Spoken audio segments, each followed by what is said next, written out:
Hello, my name is Johanna Collins, and this presentation is for the class Animals and Society, Section 8. In our group, we have Ismail Angulo, Ashley Rios Barreto, and Kelly Ramirez, and we are Group 3.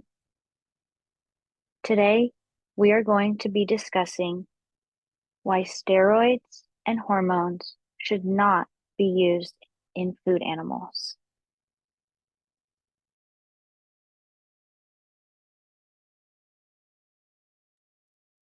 My name is Kelly Ramirez, and I will be talking about the harm on the inside.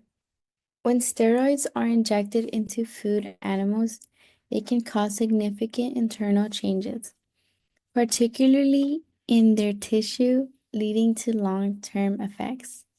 These substances are often used to increase the size and weight of animals, providing more meat for human consumption. However, the use of hormones and steroids in food animals is a topic of ongoing debate due to potential health and ethical concerns. Internally, these substances can disrupt the animal's endocrine system, which plays a crucial role in regulating hormone levels and metabolism. By interfering with this system, steroids can lead to metabolic imbalances, causing stress on vital organs and potentially reducing the animal's overall well-being. Additionally, excessive steroid use can alter tissue structures, leading to abnormal growth patterns and internal growth damage. While the primary goal of using these hormones is to maximize meat production, the impact of the animal's internal health raises serious ethical and environmental questions. This picture that I have right here, it shows the inside of a cow. Lots of these organs can get harmed because of the steroids that they're putting into the cow, since the cow is getting so big and it may be squeezing other intestines.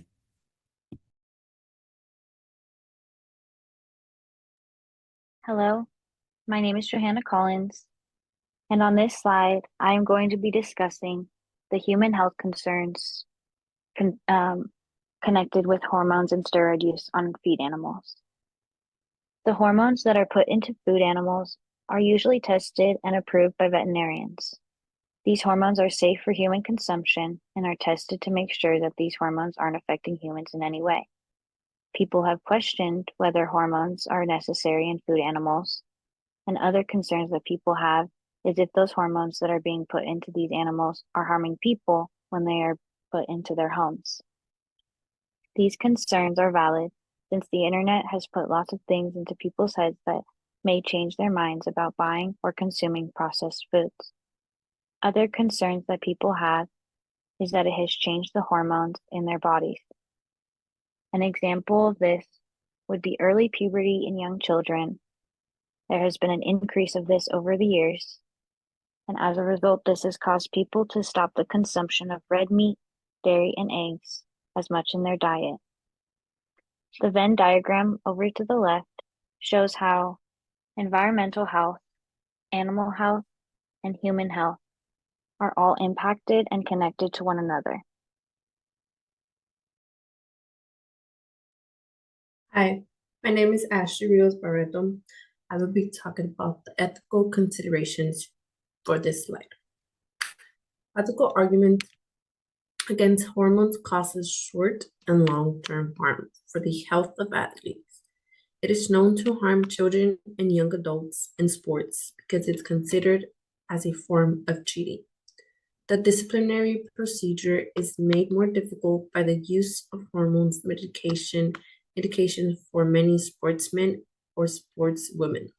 Some studies have associated from the article I found quoted ethical considerations regarding antibiotic and androgenic steroid use have associated the use of hormones to have serious side effects like liver disease, cancer, which can develop later in life after the use of synthetic drugs. An argument made against the use for anabolic androgenic steroids is that it produces an unfair competitive environment for athletes that give them the chance to perform outside the natural limitations of men. The diagram here demonstrates how the growth hormone can contribute to several parts of the human body, including the bone growth plate, the liver, the muscle tissue, and adipose tissue can be contributed to concerns of the human body.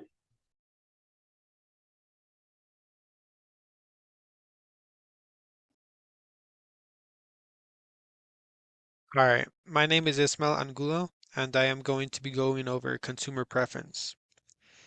When it comes down to the meat being served at a restaurant or the meat you eat at home, this meat can have some hormones or it can have none at all. It all comes down to the person who is willing to eat this meat, and most people don't mind and believe that these hormones are there to help the animal. Others, on the other hand, believe that the animal shouldn't have any chemicals injected into it at all. These two sides have good points, and whatever side you are on, it all just depends on what type of person you are. With a whole new wave of people that want meat to be grass-fed and not have any hormones injected to them in recent days. On one hand, the hormones have been proven to cause no harm to consumers, but other times it has caused some hormonal imbalance in other people. Now, some people don't mind hormones in the meat that they are eating, or they think that the milk that they're drinking, it doesn't matter, as long as it doesn't do them any harm. However, there are also many that believe that animals' rights need to be considered more and respected.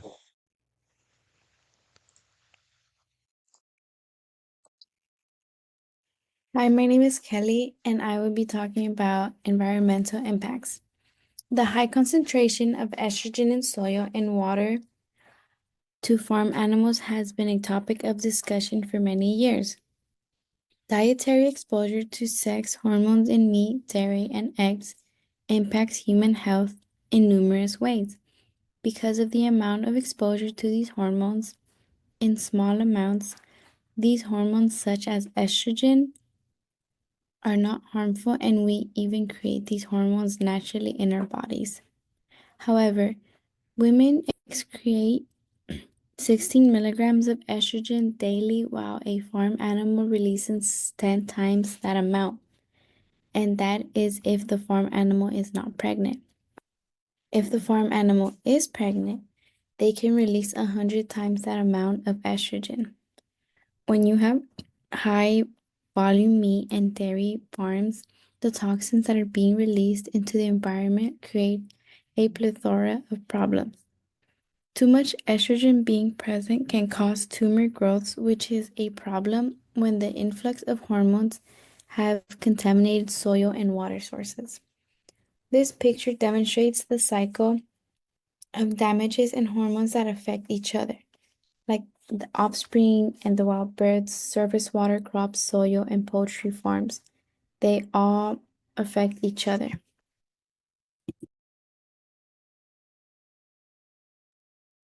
My name is Johanna Collins, and on this slide, I'm going to be talking about the development of antibiotic resistance and why this poses a threat to humans. According to a study done by the Centers for Disease Control and Prevention, or the CDC, antibiotic-resistant bacteria infect up to 2.8 million people and are responsible for more than 38,000 deaths annually. What we ingest has a lot to do with our health, and what our food, meaning meat and dairy, what they eat, also has an impact on our overall health. Approximately 80% of all the antibiotics that humans ingest are also used in animal agriculture. They are used to prevent diseases in the animals as well as to make them grow. However, the problem occurs when the animal is satiated with antibiotics and the bacteria becomes resistant to it. This creates an environment where disease is easily spreadable to the other animals within close vicinity, as well as could be transferred to consumer, causing major health issues. The image to the left shows how antibiotic resistance develops and spreads, starting with 80% of antibiotics given to livestock will then in turn that manure from those livestock being used in crops, and then those crops being ingested by consumers, meat products being consumed by the consumer will also just build up an antibiotic resistance, meaning that when it comes time for someone who is sick needing antibiotics, when they take them, their body has already built up a resistance without them even realizing it. And according to this image, and based off of the data in the CDC, if things continue the way they're going, antibiotic resistance will kill more people than cancer and diabetes combined by 2050. Hi, my name is Ashley Rios Barreto, and I will be discussing the potential for increased veterinary cost for this slide. Veterinarians play an immense role in ensuring the health and the safety of our food animals. The use of growth hormones, antibiotics, vaccines, and steroids are overseen by vets. The use of these growth hormones and steroids can easily become harmful to animals and in turn pose a threat to the consumer, as well if they are not being given in a safe and controlled environment. This takes the vet's time, and therefore the company responsible for the animals will be in charge of these inevitable costs. Doing risk assessments of the veterinary drugs is an integral part of maintaining healthy foods, animals, and healthy consumers. These assessments consist of hazard identification, characterization, and assessment. The picture here demonstrates live cattle, livestock, specifically cattle with veterans present.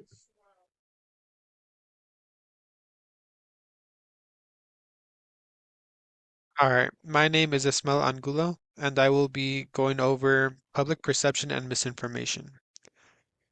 The public perception of steroids and hormones being used on food animals is a topic that sparks a lot of discussion around the animal safety, as well as the consumer safety. While most consumers trust that the FDA has done a sufficient job at regulating the use of hormones and steroids in consumers' food, there are many who still have their own reservations on the issue. For example, there has been an increase of people buying free-range eggs due to ethical reasons like distrust in the FDA, which in turn negatively impacts all the other egg distributors who are not free-range. The public perception has been shifting in favor of treating animals more ethically, and in turn you can see companies who are now prioritizing their animals' rights and are selling out versus their other competitors. This means that now people and companies are now looking towards the animals' rights more and are changing. You can see this in the supermarket sales. Right here on the image to the left, we can see two sets of years, 2006, 2007, being compared to 2016 and 2017. In 2006 and 7, you can see that 71.4% was caged eggs, while only 23.4% were free-range eggs. Now, 10 years later, you can see that it has changed a lot. In 2016 and 17, you can see 48.9% of eggs are caged, whereas now there's an increase in free-range eggs to 41.3%.